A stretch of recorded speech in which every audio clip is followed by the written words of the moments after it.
Aku Lili Sofianti. Aku mau sedikit membahas tentang Jarkom.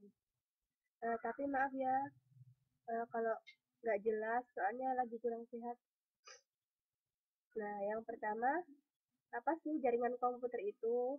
Nah, jaringan komputer merupakan gabungan beberapa perangkat komputer yang didesain untuk dapat berbagi sumber daya, berkomunikasi, dan akses informasi dari berbagai tempat antara komputer yang satu dengan komputer yang lainnya.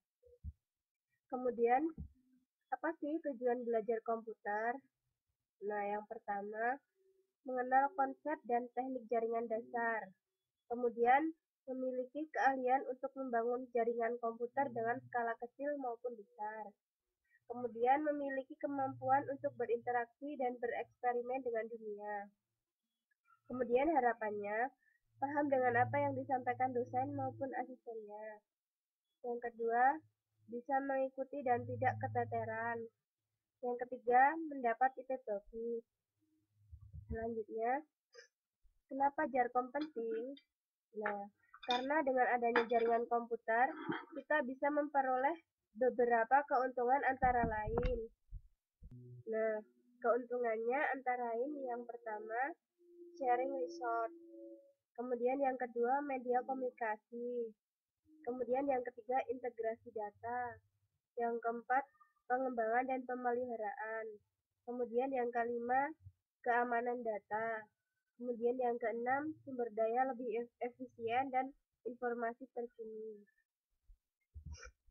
Nah, ini adalah contoh Jarkom. Di sekolah-sekolah atau di kampus-kampus biasanya menggunakan topologi jaringan star. Karena jaringan ini paling fleksibel dibandingkan dengan topologi yang lain. Kemudian kontrol terpusat sehingga memudahkan pengecekan kesalahan jaringan.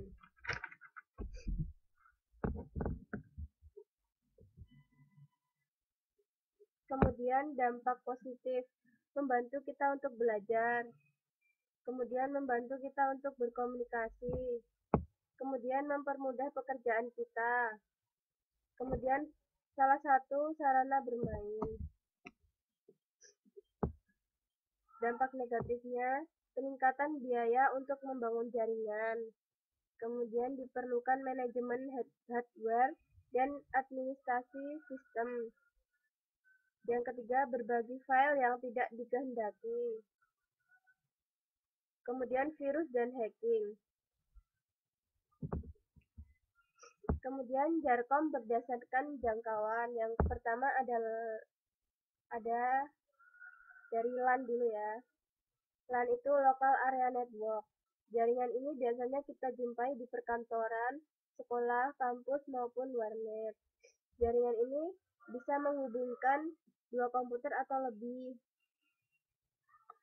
dalam jarak terbatas. Kemudian yang kedua ada MAN.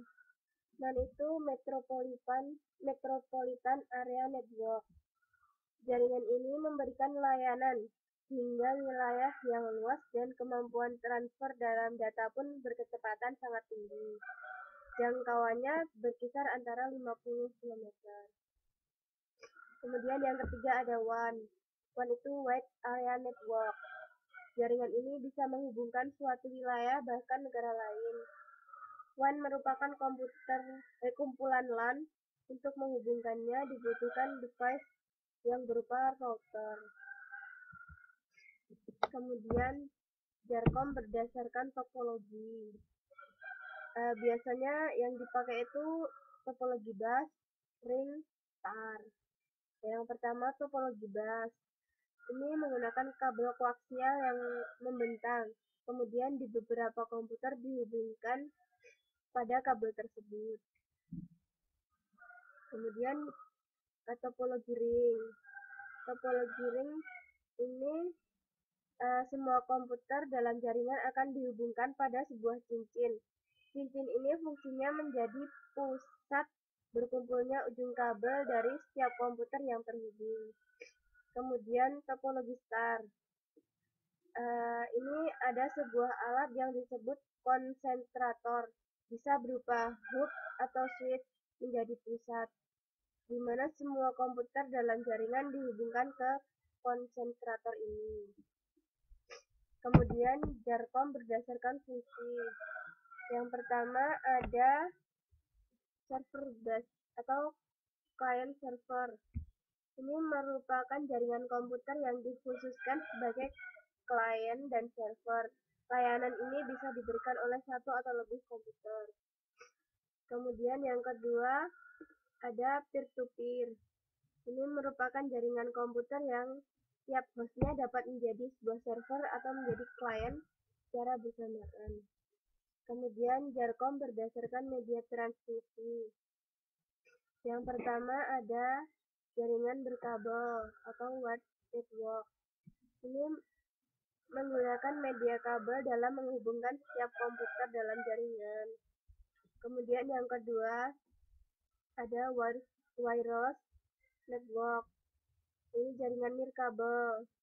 Jaringan ini tidak menggunakan kabel sebagai alat penghubungnya, tetapi menggunakan gelombang elektromagnetik dalam setiap kiriman sinyal informasinya.